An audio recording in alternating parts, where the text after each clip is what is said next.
The Los Angeles Dodgers lead the National League West Division, hold the second-best record in all of MLB, and yet they're not satisfied. Amid one of the best starts of the season, the team faces a silent but potentially dangerous challenge. Injuries across nearly their entire pitching rotation. Tyler Glasnow and Blake Snell, two big-name arms, are out. The bullpen is overloaded, and the offense, despite the wins, is starting to show signs of inconsistency in the lower part of the order. The most dominant team in the National League is now entering a delicate phase, and the question hanging in the air is, how long will this be sustainable? Since winning their 8th World Series title in 2024, the Dodgers have become the standard to beat in MLB. A franchise that didn't just win, it dominated every aspect of the game. But unlike other teams that relax after a championship, Los Angeles doubled down. The offseason was marked by a string of aggressive moves. Japanese phenom Roki Sasaki arrived to strengthen a rotation that already had Glasnow. Cy Young winner Blake Snell was also added. Tommy Edman had his contract renewed to reinforce the infield, and the bullpen was bolstered with Tanner Scott and Kirby Yates, two arms known for their poise in high-pressure games. It was quite literally an attempt to build a fail-proof roster, a machine so well-assembled it seemed impossible to break. But MLB doesn't care about reputations, and the 2025 season started collecting its toll early. In the first few weeks, the injured list began to grow, and the pattern was clear.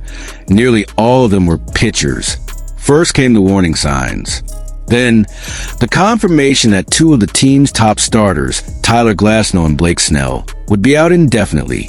Without them, the burden shifted to the remaining starters and the bullpen, which began to show signs of wear. At the same time, the offense couldn't consistently compensate, especially in the bottom of the lineup, where production has been shaky since early April. And that's when the storyline gets more tense. The team dropped 3 straight series in the month, including a symbolic 16-0 loss to the Chicago Cubs at Dodger Stadium. The image of an invincible team, one that could win even on bad days, took a hit. That loss exposed a problem. Even with a roster full of stars, the machine still relies on key pieces that are now missing. But what makes this moment even more fascinating is the stance of the team's own manager, Dave Roberts. Instead of making excuses or downplaying the setbacks, Roberts spoke with clarity.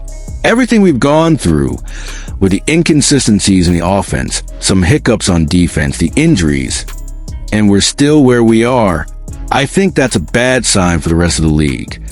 It's a statement that works as a direct message. The Dodgers are far from playing their best baseball, and they're still at the top. Imagine what could happen if the pieces start to fall into place. And he went further. Robert said that inside the clubhouse, the feeling is that the team is played like it's barely a .500 squad. Even though they're nearly tied with the Mets for the best record in the league, it feels like we're a .500 team. Considering what's going on, he said. It's a revealing quote. It shows that despite the positive results, there's a real sense of urgency within the organization. There's no complacency, no comfort zone. There's a clear goal: return to the World Series and win it again. If you're enjoying this behind-the-scenes analysis of the Dodgers, make sure to hit that like button and subscribe to the channel. Here, you follow the full journey with information, context, and everything the big sports media outlets tend to overlook. This community is made up of fans who think beyond just a scoreboard. Back on the field, the Dodgers remain one of the toughest teams to face. But now there are cracks. The roster is still deep, but holes are starting to appear where they were least expected. On the mound and at the bottom of the batting order. These are areas that usually sustain a team's consistency over a 162-game season. And with the starting pitchers out, the team now has to decide whether to rely on internal recovery or consider a more aggressive move in the coming months. There are no confirmed trade rumors at the moment, but the Dodgers' logic has always been to act before a problem becomes a crisis. And as the season moves forward, the pressure to maintain the lead and prepare for October keeps growing. Winning now is important, but being healthy in October is essential. The Dodgers' challenge is to balance this dominant present with a future that demands more and more control and preparation. Can the team maintain this pace without changes? Or will the front office surprise us again, just like they did in the offseason, and go after another name to stabilize a rotation or energize the lineup? It's a matter of time and strategy. And now I want to hear from you. Are the Dodgers truly ready to repeat as champions under the current circumstances? Or will this series of setbacks take a bigger toll down the road? Drop your thoughts in the comments. Your insight is a vital part of our conversation. And even in the face of an unstable scenario, with key injuries in the rotation and offensive inconsistencies that have already cost some painful losses, the Dodgers keep winning. The team leads the National League West and holds the second-best record in all of MLB. But inside the Dodgers front office, no one is comfortable. There is no room for complacency. Every move is strategic. And it was precisely in the silence between the headlines that the next move happened. On the afternoon of last Thursday, during the Cardinals' 9-1 loss to the Reds, the Los Angeles Dodgers completed a trade with the St. Louis Cardinals. A deal that went almost unnoticed by many. A pitcher traded for cash. Nothing that would make headlines. But behind the scenes, this trade carries more symbolism than it seems. Ryan Ludows, the name involved in the transaction, is no star. But within the Cardinals' development system, he was considered a rising piece. At 26 years old, Ludows made his MLB debut last season, pitching just 2 1/3 innings over 3 appearances out of the bullpen. A modest number, true. But what stands out is what came before and after that.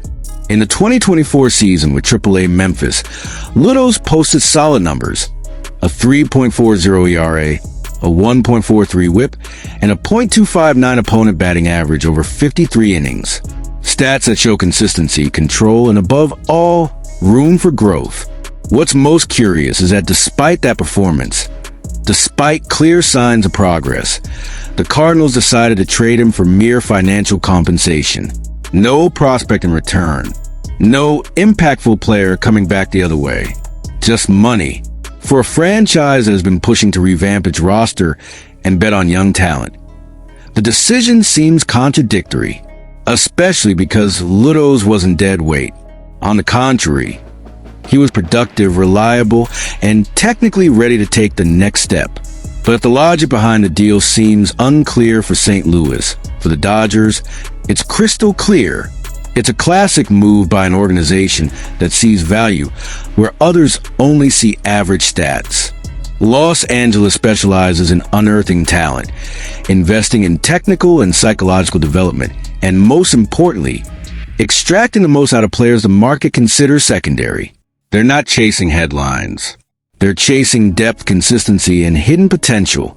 And that's exactly what Ryan Ludows represents. A name that doesn't excite, but that could quietly become a foundational piece in the right hands. In a team where the rotation is suffering without Tyler Glasnow and Blake Snell, and where every game demands meticulous bullpen adjustments, having an option like Ludows available could be the difference between an avoidable loss and a comeback win. Manager Dave Roberts has already made it clear. The priority is to keep the engine running, even with missing parts.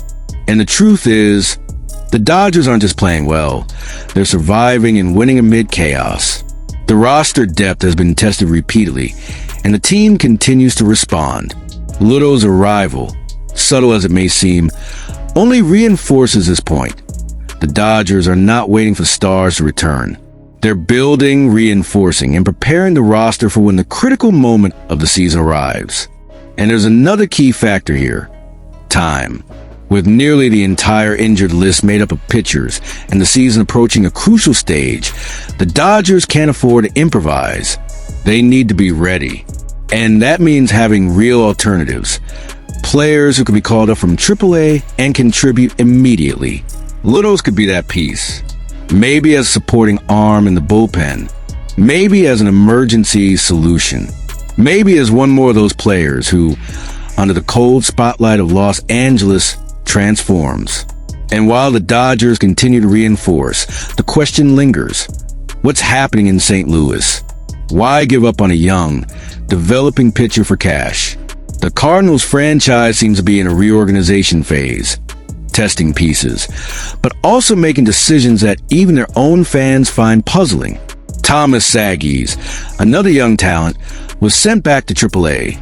Jose Barrero was promoted, and now Ludos is cast aside. It's a sequence of choices that don't form a clear pattern, and that may point to a deeper internal process of reevaluation and restructuring. One way or another, the Dodgers once again move ahead, quietly as always. A team that won the World Series last year, that leads its division, and that still acts as if the warning lights are flashing. A team that understands that staying on top is sometimes harder than getting there. And now, the question remains, is Ryan Ludos just another name on the list, or will he be the next quiet success story from a franchise that has made efficiency its biggest weapon? Leave your thoughts in the comments. Do you think this trade benefited the Dodgers more, or did the Cardinals make a mistake? And if you enjoy this kind of behind-the-scenes breakdown, make sure to subscribe to the channel, leave a like, and turn on the notifications. Because in the next video, we're going deep into the St. Louis Cardinals behind the scenes and try and understand once and for all why the franchise is making such puzzling decisions and what it could mean for their season ahead. See you there.